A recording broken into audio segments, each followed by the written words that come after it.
ರೇಣುಕಾಸ್ವಾಮಿ ಹತ್ಯೆ ಪ್ರಕರಣದಲ್ಲಿ ಪ್ರಮುಖ ಆರೋಪಿ ಆಗಿರುವಂತಹ ನಟ ದರ್ಶನ್ ಜೈಲುವಾಸಿಯಾಗಿದ್ದಾರೆ. ಜೈಲಿನಲ್ಲಿರುವಂತಹ ದರ್ಶನ್ ನೋಡೋದಕ್ಕೆ ಇವತ್ತು ಅಭಿಷೇಕ್ ಅಂಬರೀಷ್ ಕೂಡ ಬಂದಿದ್ರು. ಆದರೆ ಯಾವುದೇ ಪ್ರತಿಕ್ರಿಯೆ ನೀಡದೆ ಅಭಿಷೇಕ್ ಮತ್ತು ಟೀಮ್ ಅಲ್ಲಿಂದ ಹೊರಟಿದೆ. ದರ್ಶನ್ ಭೇಟಿ ಮುಗಿಸಿ ಅಭಿಷೇಕ್, ಧನ್ವೀರ್, ಚಿಕ್ಕಣ್ಣ ವಾಪಸ್ ಆಗಿದ್ದಾರೆ. ಅರ್ಧ ಗಂಟೆ ನಟ ದರ್ಶನ್ ಜೊತೆ ಮೂವರು ಮಾತುಕತೆ ನಡೆಸಿದ್ದಾರೆ. ಮಾತುಕತೆ ವೇಳೆ ನಟ ಅಭಿಷೇಕ್ ಅಂಬರೀಷ್ ಭಾವುಕರಾಗಿದ್ರು ಅನ್ನುವಂಥ ಮಾಹಿತಿ ಇದೆ. ನಟ ದರ್ಶನ್ ಅಪ್ಪಿ ಕಣ್ಣೀರು ಹಾಕಿದ್ದಾರೆ. ಅಭಿಷೇಕ್ ಅಂಬರೀಷ್ ತಾಯಿ ಸುಮಲತಾ ಆರೋಗ್ಯದ ಬಗ್ಗೆ ಕೂಡ ಈ ಸಂದರ್ಭದಲ್ಲಿ ನಟ ದರ್ಶನ್ ವಿಚಾರಿಸಿದ್ದಾರೆ ಅನ್ನುವಂಥ ಮಾಹಿತಿ ಇದೆ.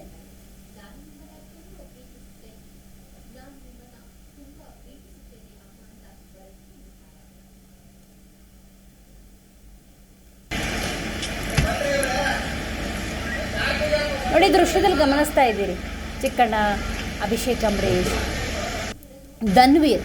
ಈ ಮೊದಲ ದೃಶ್ಯ ಬ್ಯಾರಿಕೇಡ್ ಇದೆ ನೋಡಿ, ಅದು ಬರ್ತಿರೋ ದೃಶ್ಯ, ಅಂದರೆ ಭೇಟಿಗೋಸ್ಕರ ಬರ್ತಿರುವಂಥ ದೃಶ್ಯ.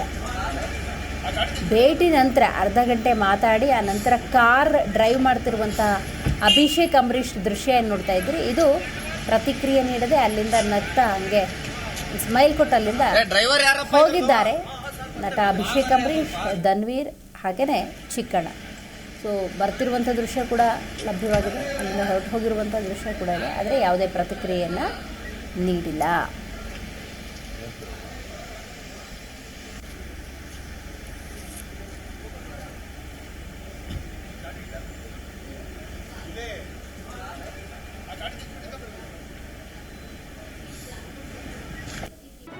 ಜಿ ಕನ್ನಡ ನ್ಯೂಸ್ ಈಗ ನಿಮ್ಮ ಮನೆಯಲ್ಲೇ ನೋಡಿ. ಎಲ್ಲ ಕೇಬಲ್ಗಳಲ್ಲಿ ಈಗ ಲಭ್ಯ. Sun direct 292, Jio TV 1334, U digital 162, city cable 51, GTPL 17, Abhishek cables 821, rock line telecommunication 51, Shri Basaveshwara number 60, Vinayaka digital number 53, in digital number 896ರಲ್ಲಿ. ನಿಮ್ಮಿಷ್ಟದ ಜಿ ಕನ್ನಡ ನ್ಯೂಸ್ ನೋಡಿ ಆನಂದಿಸಿ.